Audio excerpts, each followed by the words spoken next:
In 1905, Louisiana was a state where industrial progress hadn't fully reached the most remote areas yet. In the swamps near Shreveport, whole families lived alone, following traditions that went back to the first French settlers. Over the years, some of these customs had changed in ways that were hard to imagine. This is one of the most disturbing stories I've ever heard about what can happen when extreme isolation and desperate survival needs come together. It shows how people can become something much worse than any made-up monster. People in the outskirts of Shreveport started to hear stories about whole families who vanished while traveling the rural roads toward the interior. There were abandoned wagons and loose horses, but never a body. It was as if the ground had eaten these people and left no trace. No one thought that a family living in the middle of the swamps had come up with a horrible way to deal with not having enough food. This way would involve generations of secrets, blood, and a tradition that would make us question everything we know about human nature. The Broussard family had lived on a remote piece of land in the middle of the Louisiana swamps for more than 60 years. The land had been passed down from generation to generation and was almost 2 hours' ride from the nearest town. The only way to get there was by muddy trails that became impassable during rains. It was the kind of place where people could live and die without anyone else ever knowing they were there. The Broussard family was a lot bigger than anyone in the area thought. 14 people lived on that remote property, making it an isolated community that had its own rules and traditions. After being completely cut off from the outside world for decades, the family structure was complicated and upsetting because close relatives had been marrying each other for generations. At 75, Cléos Broussard was the head of the family and had complete control over it. Her eyes still shone with a cruel intelligence that made everyone feel uneasy around her, even though she was small and bent with age. She always wore the same old black dress and a shawl that smelled like smoke and something else that her neighbors could never quite figure out. Clemens's son, Alst Broussard, was the head of the family and was 42 years old. He was tall and thin, with eyes that always looked suspicious of strangers. He didn't talk much, and when he did, it was always in a hoarse voice that sounded more like a growl than words. His huge hands had scars from years of using makeshift tools and doing work that no one else could fully understand. Cordelia Broussard, Alced's half-sister, was 38 years old and had almost as much power in the family as he did. Clemens's daughter from a different partner had grown up in the same tradition of isolation and inbreeding. Cordelia was in charge of organizing the work of the women and children, and everyone did what she said without question because she was so scary. Like Alced, she had sunken eyes, but her cruelty was more refined, as if she had learned how to control the younger family members in more subtle ways. Beauregard and Magnolia Broussard, who are 35 and 29 years old, were the adult core of the family. Beauregard was a big, quiet man who didn't say much, but his size scared anyone who came near the property.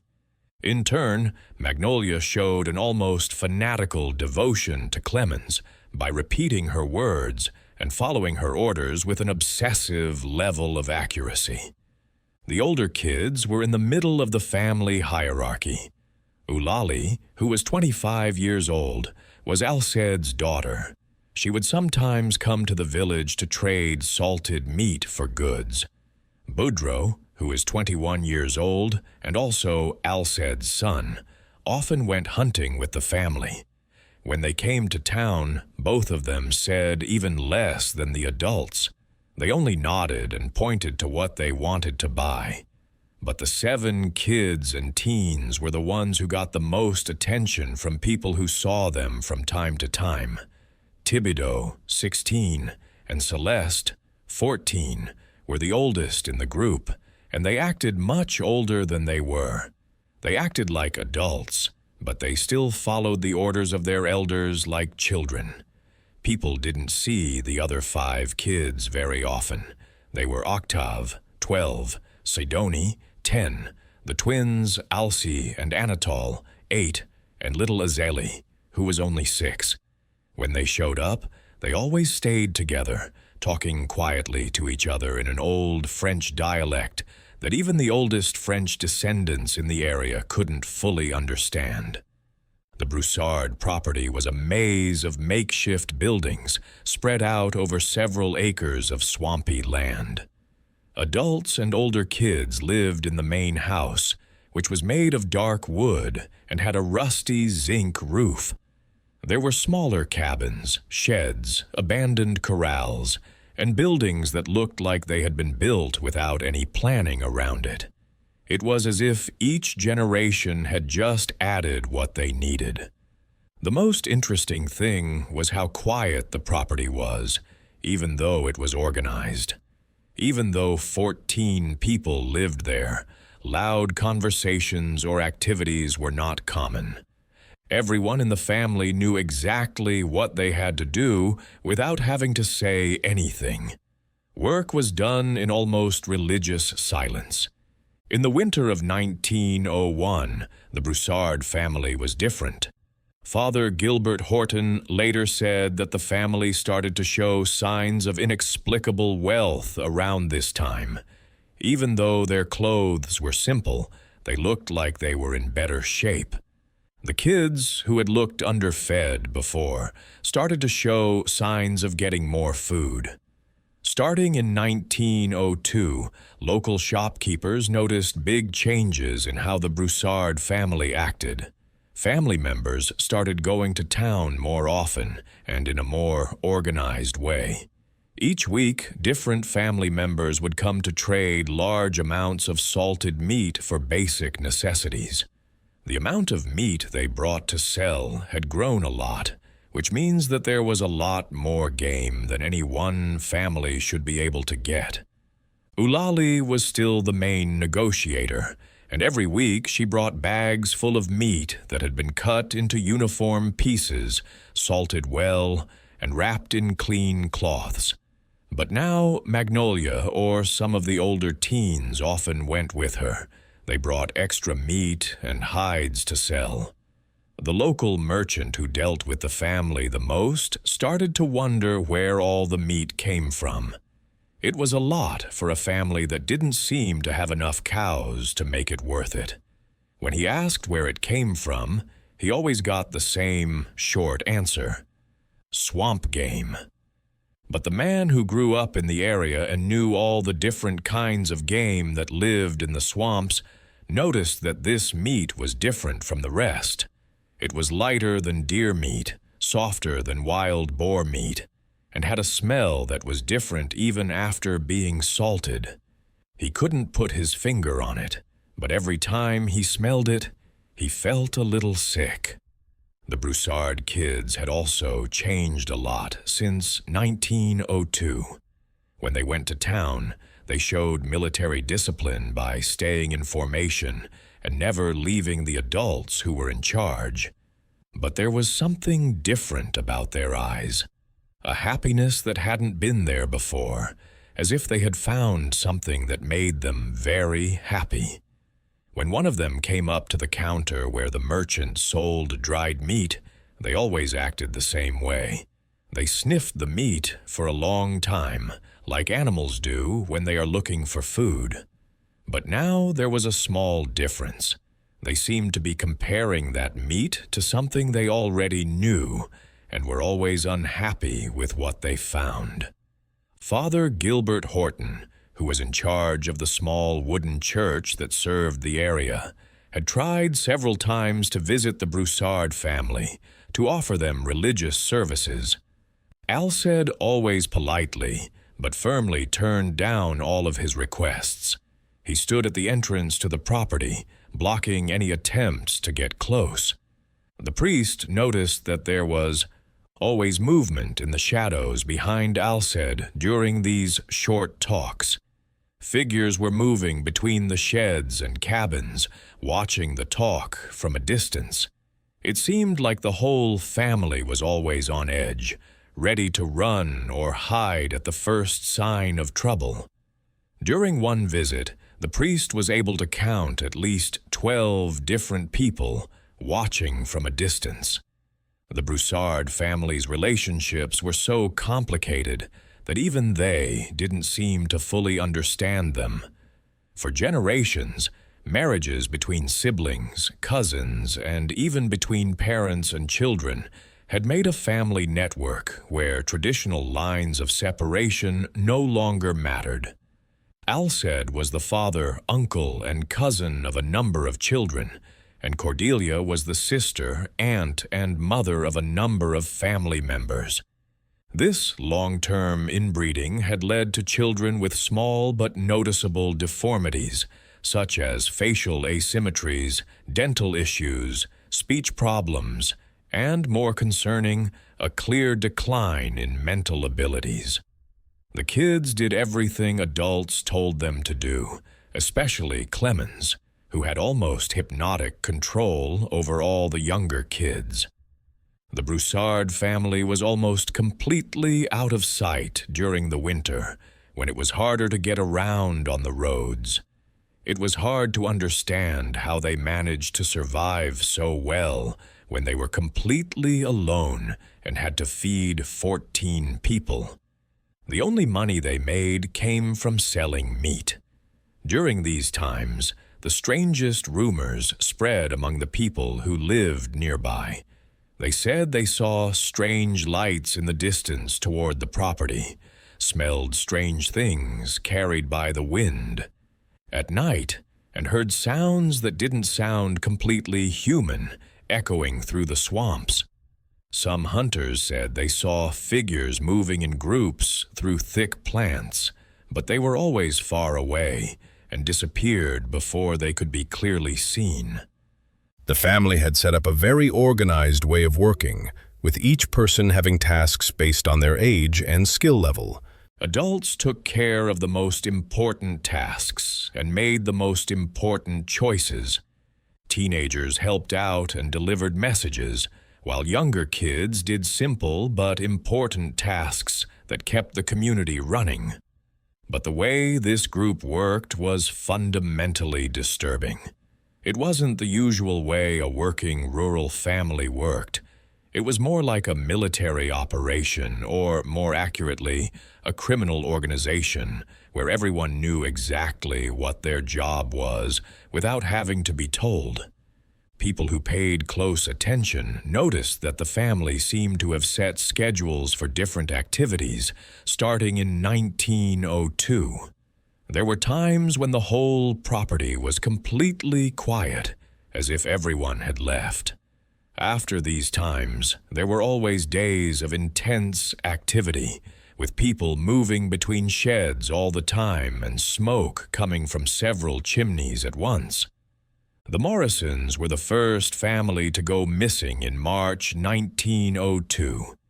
James Morrison, his wife Sarah, and their 3 young children were on their way from Shreveport to a small farming town in the middle of the country. James had gotten a job at a sawmill there. They left on a Monday morning with a wagon full of their few things and food for the 2-day trip. 3 days later, a group of lumberjacks found the wagon in a clearing about 5 kilometers from the Broussard property. It had been left there. The horses had been let go and were walking around the area with their harnesses on. They looked scared and nervous. The family's things like clothes, tools, and even a little bit of money that James had for emergencies were all still in the wagon. The lack of any signs of a fight was what most interested the authorities. There was no blood in the wagon, no signs of violence, and not even footprints showing where the family had gone. It was as if 5 people had just disappeared, leaving behind their things and 2 scared horses. Sheriff Augustus Landry, who had seen all kinds of crime in the area before, was truly confused. He had seen murders, robberies, and kidnappings in his 20 years on the job, but nothing like this. His official notes said it was as if ghosts had taken the family, which was an ironic observation that turned out to be very close to the truth. The Thibodeau family had to wait just 2 weeks. Pierre Thibodeau, a businessman from New Orleans, was on his way to see family in the interior with his wife, Marie, and their teenage daughter, Amélie. They also vanished without a trace, and their wagon was found in the same state, abandoned with all of their things still inside, but no sign of the people who lived there. It didn't take long for the pattern to become clear, and it was scary. 6 more families went missing in the rest of 1902, following the same pattern. Families always traveling alone on rural roads, always finding wagons abandoned in the same area, and never having any clues about what happened to the missing people. People in the area started to really panic. Things got even worse in 1903. 1 family went missing every month for the whole year, for a total of 12. Fear was real in the area, and many merchants wouldn't even go on rural roads. They would rather take long detours or cancel their trips altogether. Father Gilbert Horton started to notice strange things about the Broussard family during this time of rising fear. He had seen that the number of people on the property seemed to change for no reason while he was visiting the area as a pastor. He sometimes saw a lot of people moving between the buildings, but other times the property looked almost empty. What was even more disturbing was how the kids acted when they came to the village from time to time.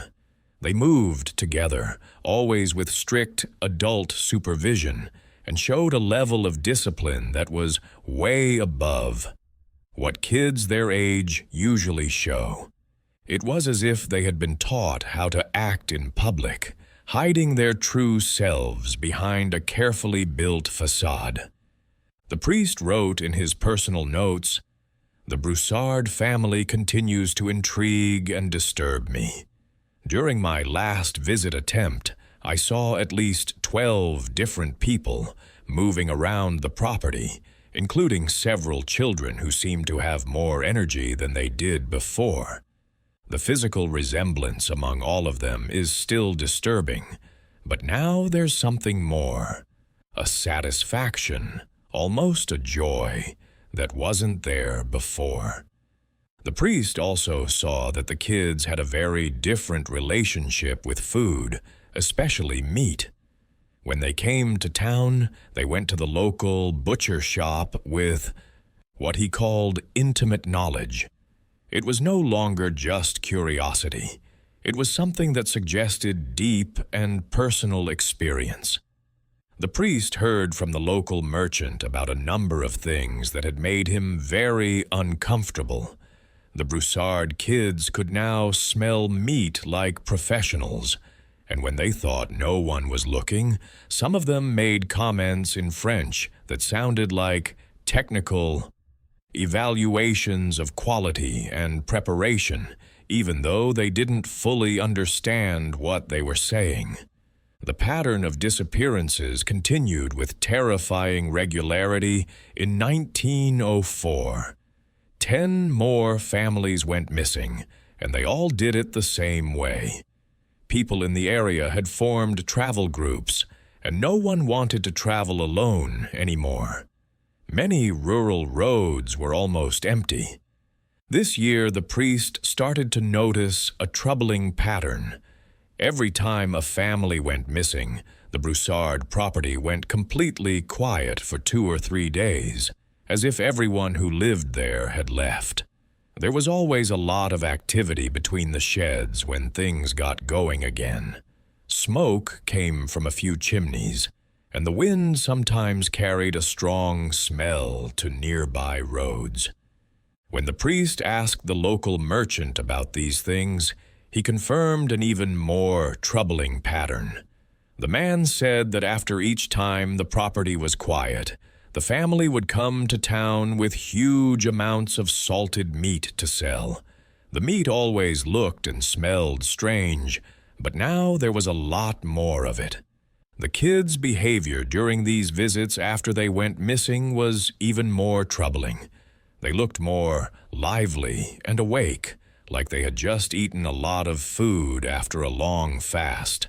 Some of them showed almost manic energy, which was very different from how they usually acted, which was very slow. 6 more families went missing in the first half of 1905, which kept up the scary pattern that had already been set. At this point, everyone in the area around Shreveport was in a state of total panic. Families had left their farms in the country to move to the city, and trade between communities had almost stopped. Father Gilbert Horton thought it was time for a more in-depth investigation after noticing the pattern of disappearances and the Broussard family's increasingly suspicious behavior. In the summer of 1905, he started taking regular walks around the area, paying close attention to what was going on around the Broussard property. He found something that would change everything during one of these walks in August 1905. The priest was walking along a trail that was about a kilometer from the property when he noticed a strange smell in the air. It didn't smell like the usual smell of rotting things that you would expect to find in a swamp. Instead, it smelled sweeter and more disgusting at the same time. He followed the smell to a place where the heavy summer rains had washed away some of the soft soil, revealing what had been buried just below the surface. What he found made him doubt everything. He thought he knew about people. The wet ground revealed pieces of fabric that were clearly part of human clothing. They weren't old clothes or rags. They were ripped-up pieces of dresses, shirts, and pants that looked like they had been ripped off in a fight. There were shoes of all sizes, even some for small children that still had socks in them. The priest carefully dug around the things and found more disturbing things. Coat buttons, belt buckles, simple jewelry, children's toys, and even some human teeth mixed in with the dirt. The number of things there suggested that this place had been used as a burial site for the remains of many people for a long time. Father Gilbert Horton wrote in his diary that night, "I found evidence today that confirms my worst fears about what happened to the missing families. The number of personal items buried near the Broussard property, along with the family's changed behavior and the pattern of disappearances over time, leads me to a conclusion that my Christian mind refuses to fully accept." The priest kept his quiet investigations going for the next few weeks.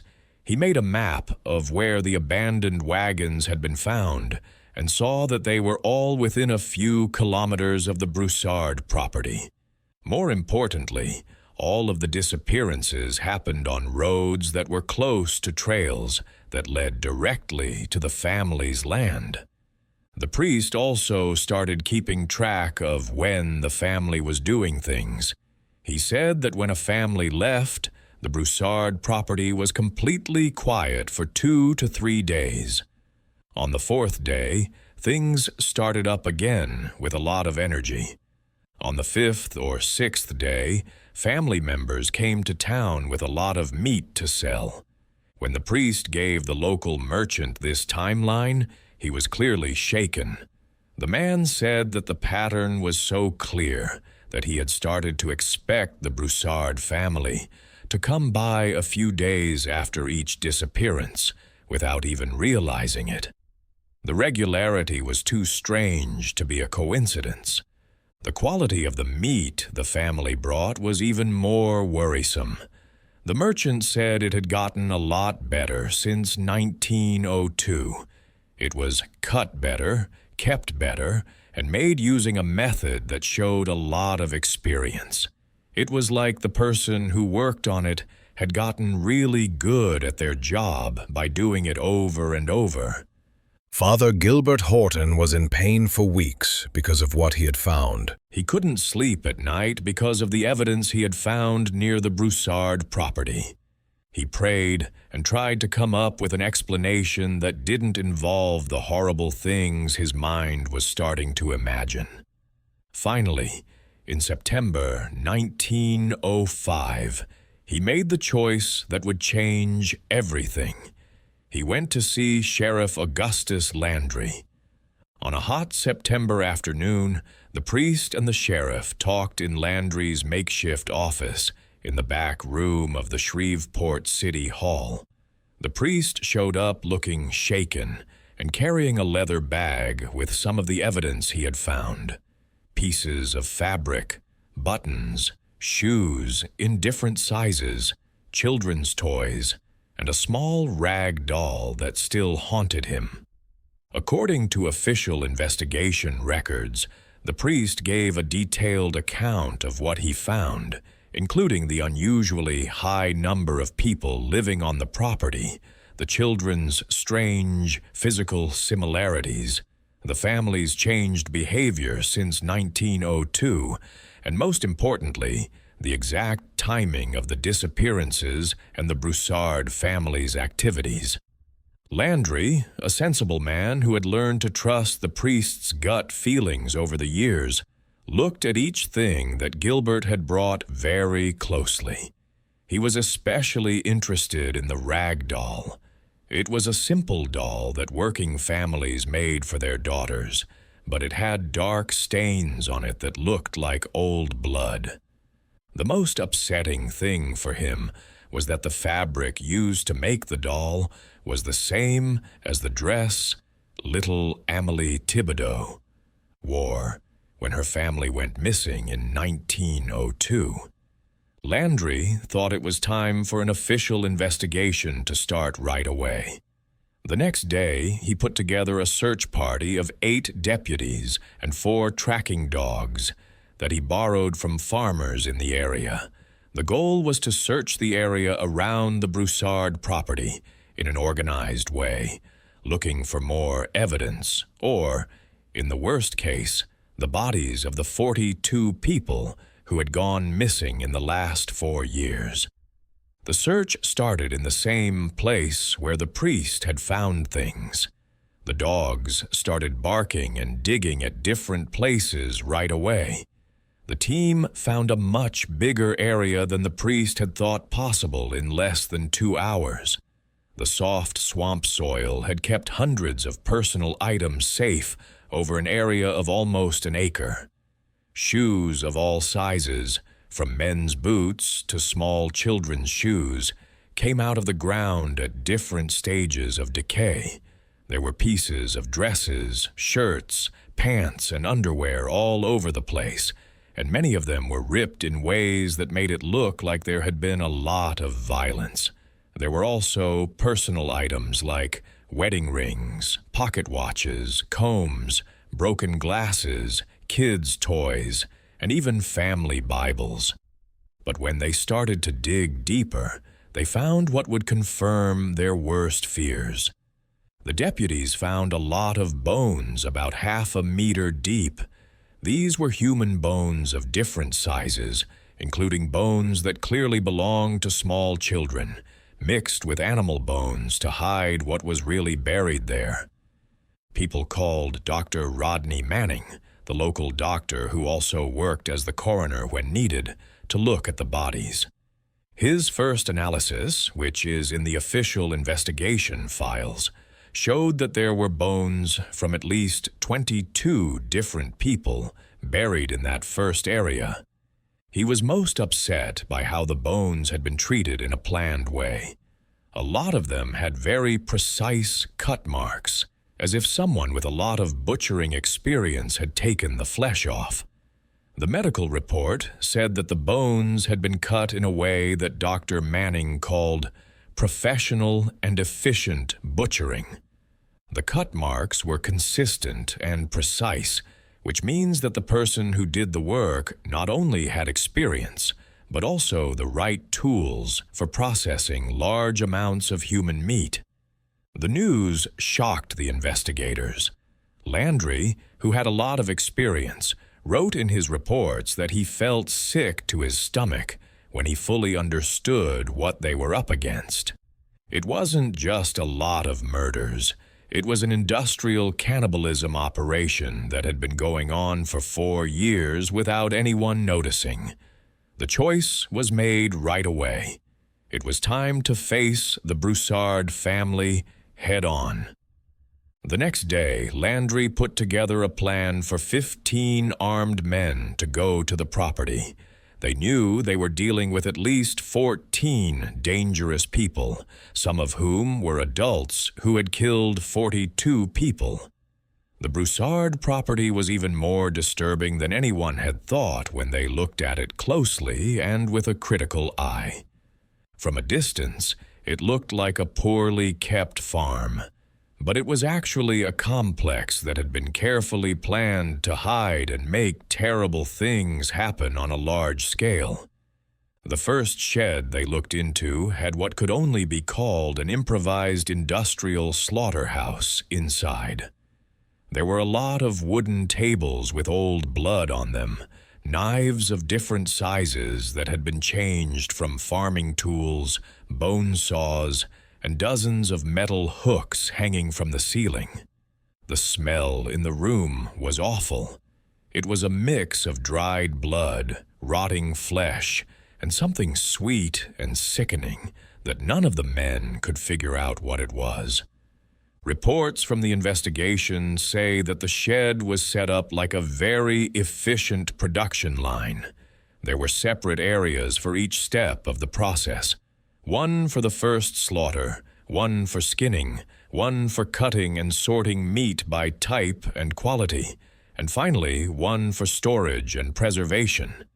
It was clear that the operation had been improved over the years by constant practice. In a second shed, there was a lot of preservation equipment, including more than 50 wooden barrels full of salt, large shelves for drying meat, and even a high-tech area for smoking. The amount of equipment suggested that the family processed a lot more meat than they could eat, which confirmed suspicions that they sold a lot of their production as real game meat. A third shed showed something even more shocking, a storage area set up like a store. There were shelves that were divided by the type of meat, the age of the victim, and the way it was prepared. There were improvised labels in French that showed what each product was, and there was even a system for rotating the meat so that older meat was used first. But the most shocking thing they found was in the back of the property. There were 6 big holes dug in the soft swamp soil that held a horrible mix of human and animal bones. The pits were well organized, with the oldest ones already full and new ones being dug as needed.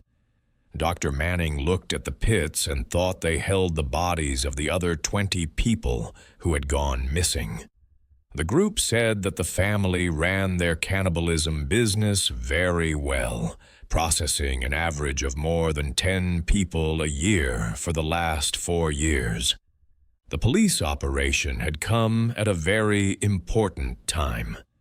When the cops got closer to the main house, they could hear angry voices inside, speaking in the old-fashioned French dialect that the family used. There was a lot of frantic movement between the cabins and sheds, as if the whole family was trying to hide something or plan a coordinated escape. Before making himself known, Landry put his men all over the property. He knew he was dealing with 14 people who had killed and processed 42 victims and had no plans to let them escape or plan resistance. Official records say that when the sheriff identified himself and told everyone to come out of the buildings, there was complete chaos. People ran in all directions, and voices yelled in French.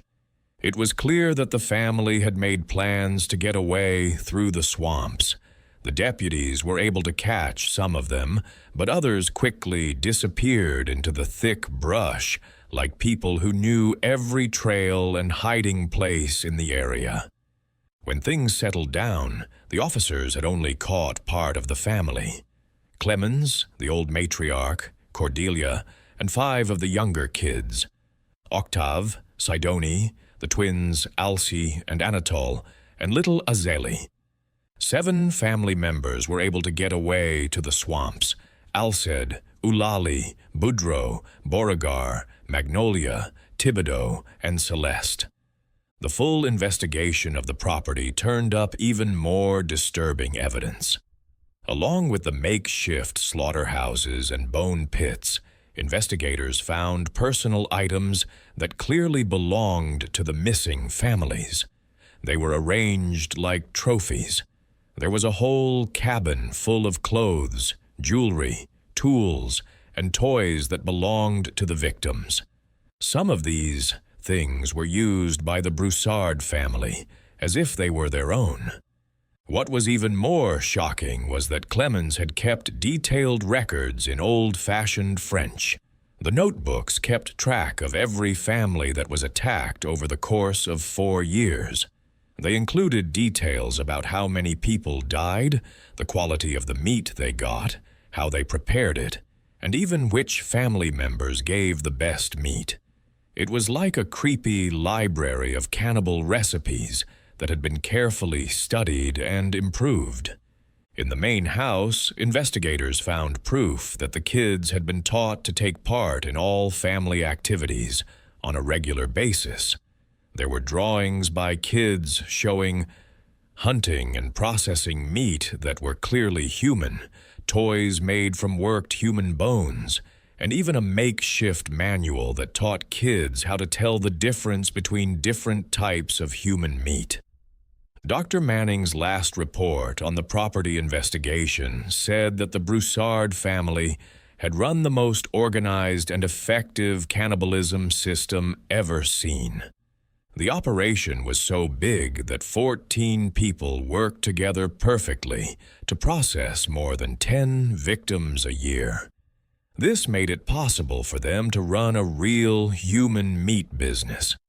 The arrest of Clemens Broussard, Cordelia, and the 5 kids was the start of the most disturbing part of the whole investigation. Sheriff Landry had set up a few rooms in the jail for questioning, but nothing in his experience had prepared him for what he would learn from such a well-organized and complicated family business. Clemens, who was 75 years old, was clear-headed and cold, which made my blood run cold. The records of the interrogation show that she sat in the wooden chair in the room with a look on her face that showed both contempt and a strange sense of superiority, as if the officers were kids asking dumb questions about things they didn't understand. The official records of her first statements showed right away how the family's distorted way of thinking had grown over the years. Clemens said that they hadn't done anything wrong.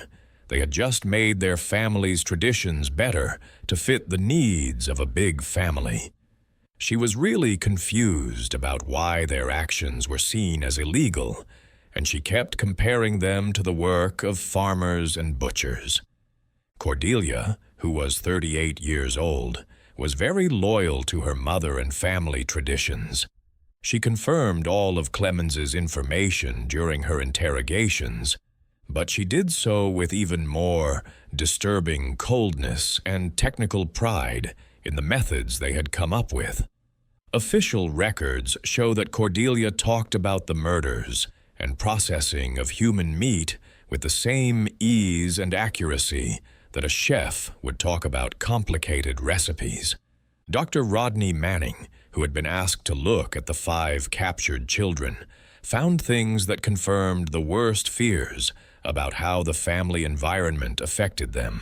The kids, Octave, 12, Sidoni, 10, the twins, Elsa and Anatole, 8, and little Azeli, only 6, had clear signs of generations of inbreeding, such as foot deformities, uneven jaws, irregular teeth, and obvious delays in mental development.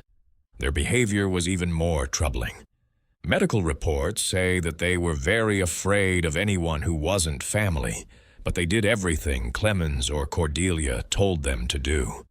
When one of the 2 women spoke, even in whispers, all the kids stopped what they were doing and paid full attention, like well-trained soldiers following orders from their commanders.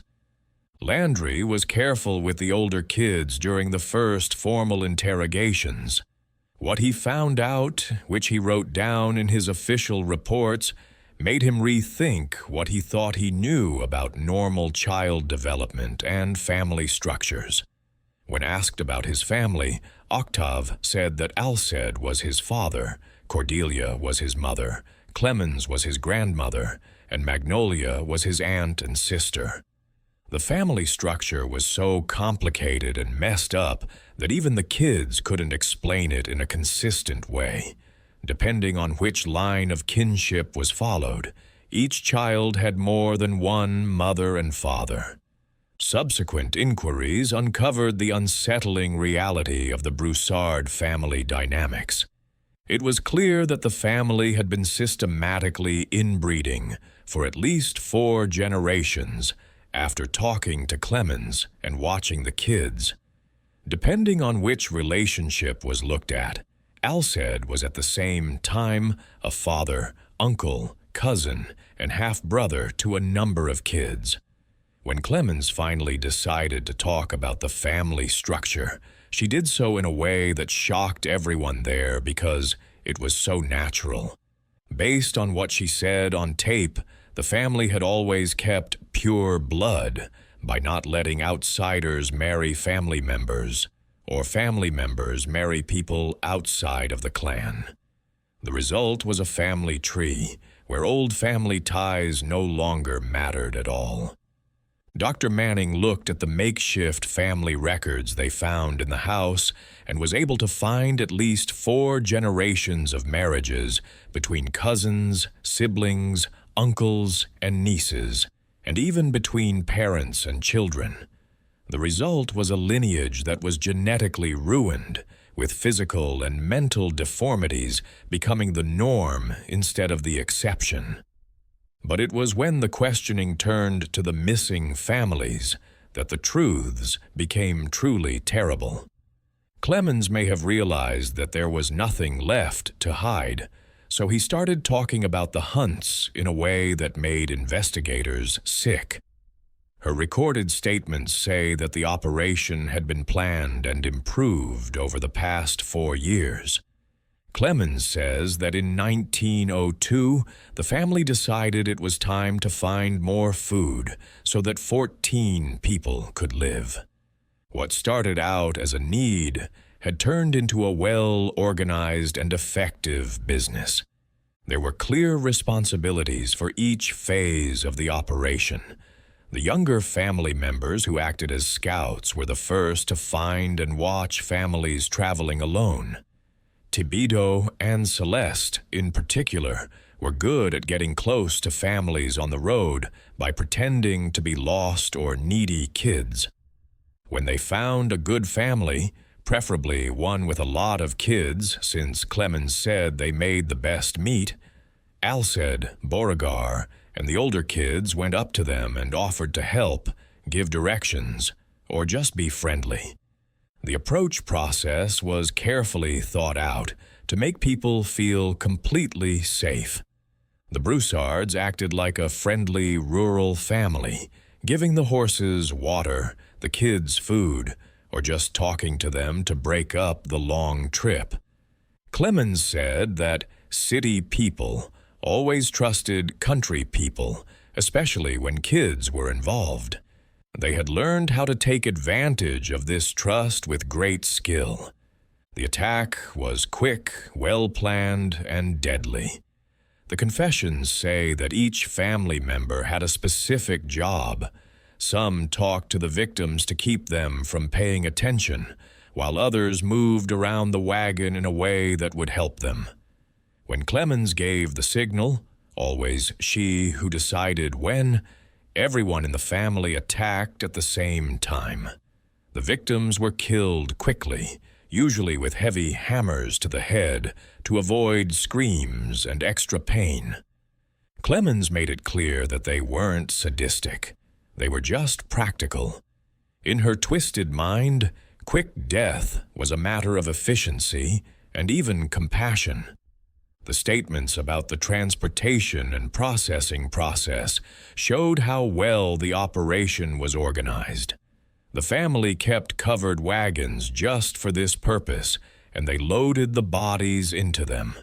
They also left the victims' wagons in strategic places to confuse the police.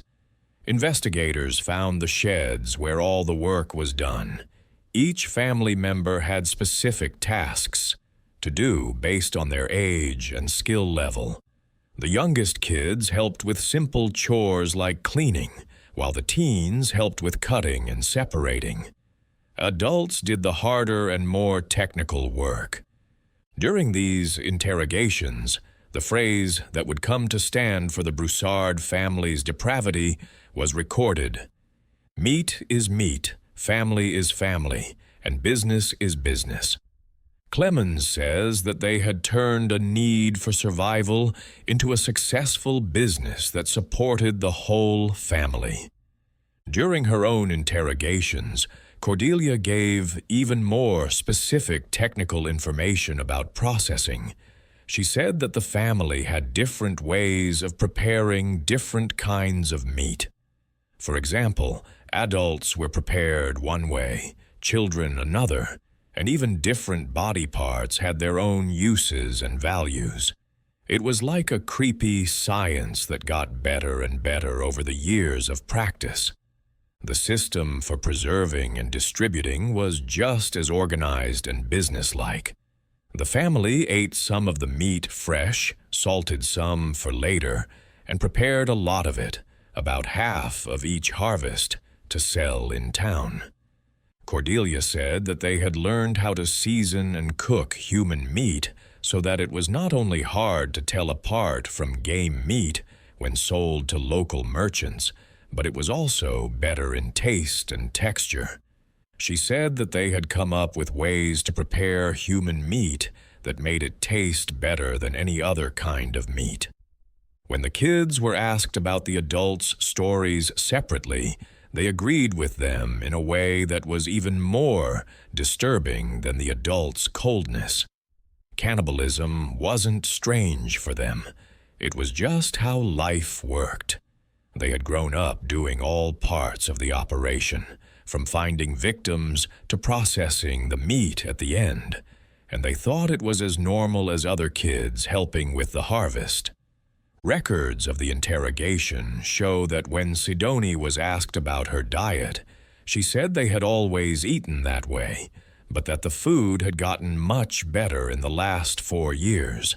She said that Clemens taught them that it was better than butcher shop meat because they knew exactly where it came from, how it was cooked, and could pick the best pieces.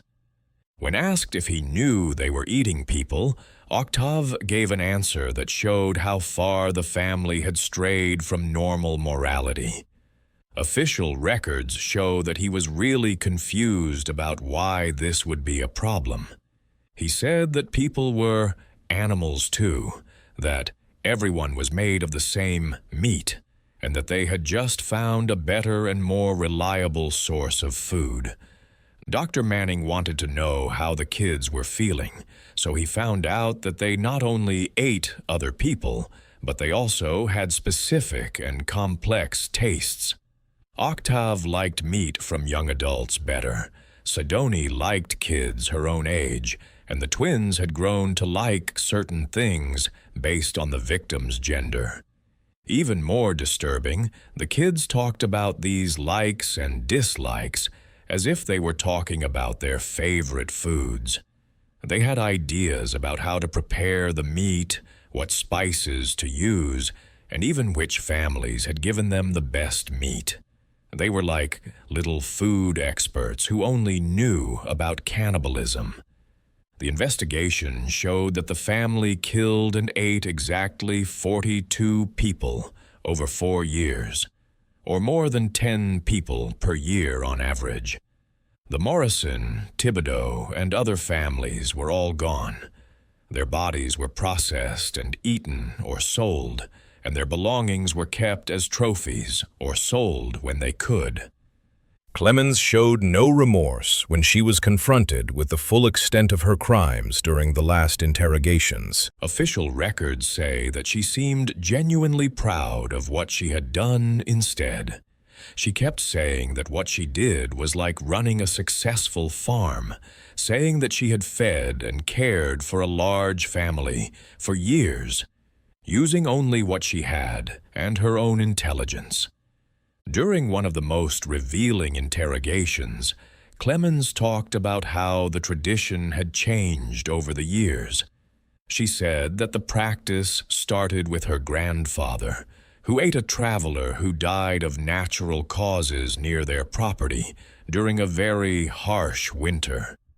The experience had been a revelation that turned into a family tradition that happened from time to time.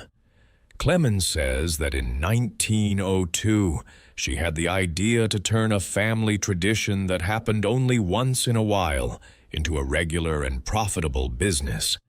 She had figured out that rural roads were a steady and renewable source of food and money because she had 14 mouths to feed and not a lot of money. Clemens talked about how the business grew with the pride of a successful business owner. They started with basic methods in 1902, but they quickly got better at what they did. They were already working at an industrial level by 1903. She said they had reached operational perfection in 1904 and 1905. Cordelia, adding to what Clemens said that each family member had their own area of expertise in the operation. Alced and Beauregard were experts at getting close to and killing their victims. Eulalie and Magnolia were in charge of the first processing. Boudreaux had a lot of experience in preserving things and getting them ready to sell. The teens were good at different things. Thibodeau was good at finding families that needed help, and Celeste was good at getting kids to trust her. Even the younger kids had jobs to do. The twins cleaned bones, Sidonie helped sort meat by quality, and even little Azélie had jobs that were right for her age. They had come up with a very advanced quality system. Cordelia said that they sorted meat by age, sex, the victim's health, and even their job. Merchants who worked with their hands sold different kinds of meat than merchants who sat around all day. They had come up with different ways to prepare food for different types of customers in town. There were 2 different ways to prepare meat for the local merchant and for other buyers. Some buyers didn't know they had preferences for certain games that the family offered. The financial side of things was just as well organized. The statement said that they made enough money to buy the things they needed and also to slowly upgrade their facilities and equipment. Some of the money was put back into the business, and some was set aside for emergencies. Clemens said that they had plans to grow the business. According to her plans, they wanted to eventually work in more than one area. They might even open branches of the family business in other remote parts of Louisiana. It was an idea for business that led to mass cannibalism. It was clear during the last interrogations that the family didn't think they were committing crimes. They thought they were living in a new and better way. They had made a system that met all of their needs, including food, money, and even fun, since many people said they really liked the work they did. The most disturbing thing about all the interrogations was that the people who were being questioned showed no remorse or even understood that they had done something wrong. The Broussard family had just come up with a smart way to deal with the problems of living in a remote area. For them, it didn't matter that this solution involved killing and eating 42 people. The Broussard family's trial became one of the most upsetting and complicated cases in the history of Louisiana courts.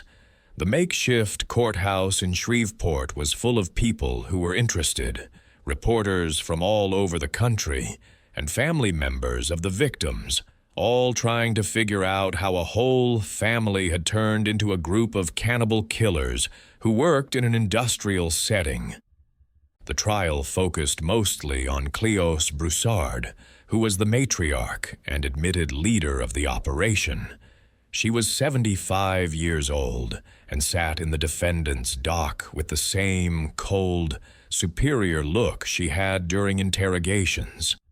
Court records show that when the judge read the charges, 42 planned murders, systematic cannibalism, destruction of evidence, and running a criminal organization, she looked bored, as if they were talking about unimportant business matters.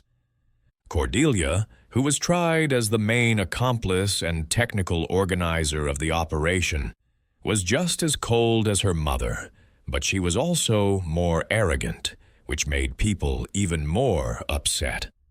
According to court records, she not only confirmed all the details of the crimes, but she also corrected the prosecutor when he got some technical details about how to process human meat wrong, as if she were teaching him how to butcher. The prosecutor, who had handled the worst crimes in the area and was very experienced, later said in interviews that he had never had a case that bothered him so much. He said that it wasn't just the type of crimes, or even the fact that they were done on a large scale. It was the fact that they showed no remorse or even understood that they had done something wrong. It was like judging people from a different species who followed a completely different set of morals. Clemens kept the same posture during her testimony as she had during interrogations. According to the trial transcripts, she confirmed all the details of the murders and cannibalism, but she always acted like she was explaining a successful business to people who didn't get how smart she was. She even said she was angry that the court didn't know basic things about how to stay alive and get things done. Official records show that she repeatedly defended her actions as necessary and smart for the survival of a large family in tough conditions. She said that people who lived in the city and could get to butcher shops and stores couldn't understand what it was like to feed 14 people all by themselves. She said that her family and she had come up with a new and effective way to solve this problem. When the judge asked her if she felt bad about killing 42 people, including 16 children, her answer sent shivers down the spines of everyone in the room. Official transcripts show that she asked why she should feel bad about feeding her family and making an honest living. She compared her actions to those of farmers who kill cows and said that both were based on the same logic of survival and business. The 5 Broussard children who were taken posed a very difficult legal and moral problem. They were clearly victims of a very dysfunctional family, and they had also been committing crimes for years.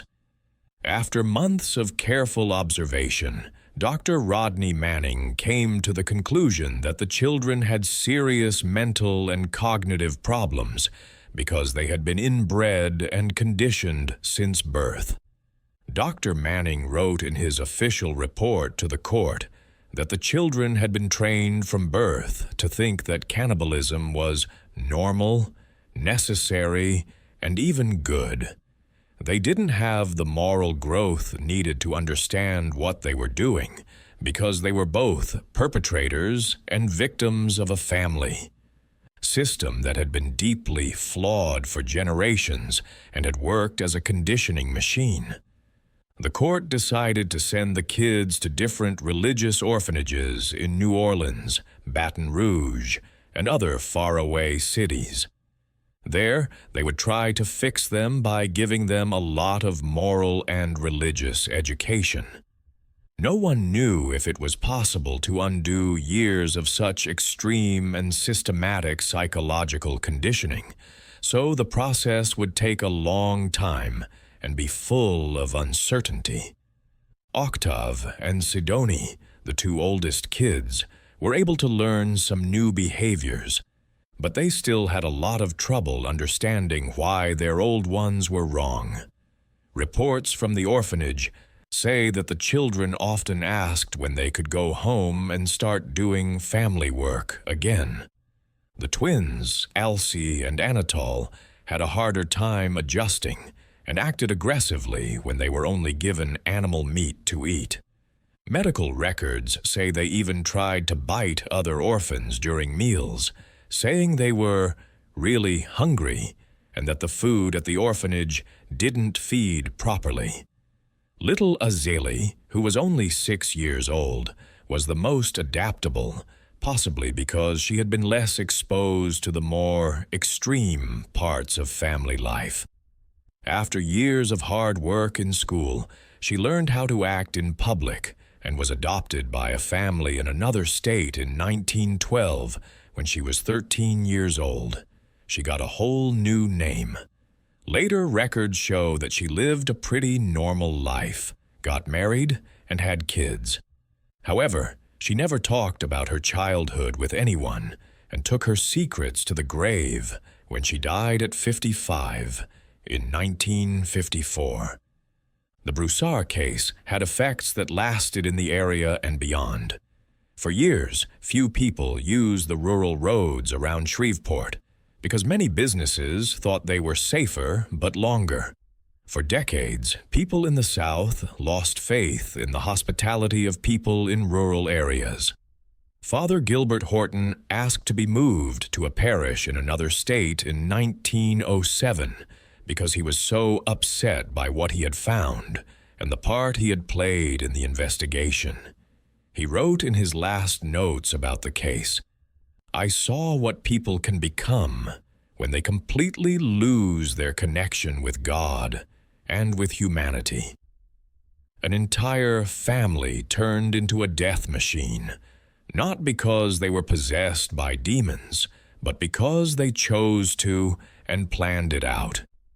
May the Lord forgive me, but there is knowledge that no man should carry." Dr. Manning kept looking into the medical and psychological parts of the case for years. He wrote a number of academic papers about how long-term inbreeding can affect cognitive and moral development, and how extreme social isolation can cause family groups to create moral systems that are completely separate from normal society.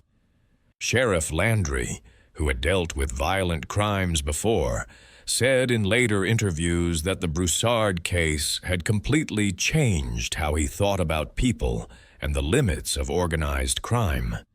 He set up regular patrols in the most remote rural areas and made rules for looking into families who lived in extreme isolation. The Broussard family's story is the most disturbing case of family cannibalism I've ever heard. It wasn't a brief psychotic episode or a few crimes of passion. It was a well-organized industrial operation that had been running for 4 years with terrifying efficiency, killing more than 10 people a year. The fact that there are no supernatural elements in this case makes it even more scary. There were no curses, demons, or occult forces at work, just people who, because they were so isolated, had been inbred for so long and had a warped business mindset, had changed into something that made us question what we thought we knew about human nature. Because the Louisiana swamps were so far away from other places, strange practices could grow without anyone else getting involved. The need to feed 14 people was the first reason for practices that, once started, became self-perpetuating and more complicated. What started as a way to stay alive turned into a successful business in just 4 years. The family's internal logic for justifying their actions is probably the most disturbing part of the whole story. They didn't see any moral difference between killing an animal to eat and killing a person for the same reason. They had just found a better and more profitable way to use the resources they had. The Broussard case brings up deep questions about what it means to be moral. If 14 people, including young children, are taught from birth that cannibalism is normal and even good for business, can they be held morally responsible for doing it? The speed with which they turned a once-in-a-while tradition into an industrial operation shows how quickly people can adapt and improve even the worst habits. The fact that 14 people could take part in such a horrible operation for 4 years shows how strong social conditioning can be. The Broussard kids didn't choose to become cannibals. They were raised in a place where this kind of behavior was normal and even something to be proud of in their family. The story of the Broussard family is a sad reminder that real monsters don't come from fairy tales or horror movies. It takes place in the quiet swamps of Louisiana, where cypress trees still whisper old secrets to the wind. When we lose touch with our shared humanity and let isolation, need, and efficiency change us into something we don't recognize, we become like this. The most terrifying truth about the Broussard family is that they weren't special. Any family that is cut off from the outside world could create similar systems. We may not want to admit it, but the gap between civilization and organized barbarism may not be as big as we think. The fact that they were able to process more than 10 victims a year for 4 years without being caught is a disturbing reminder that the most real horror doesn't come from the supernatural, but from the fact that people can organize, systematize, and perfect even the most horrible things when they think they are necessary or helpful.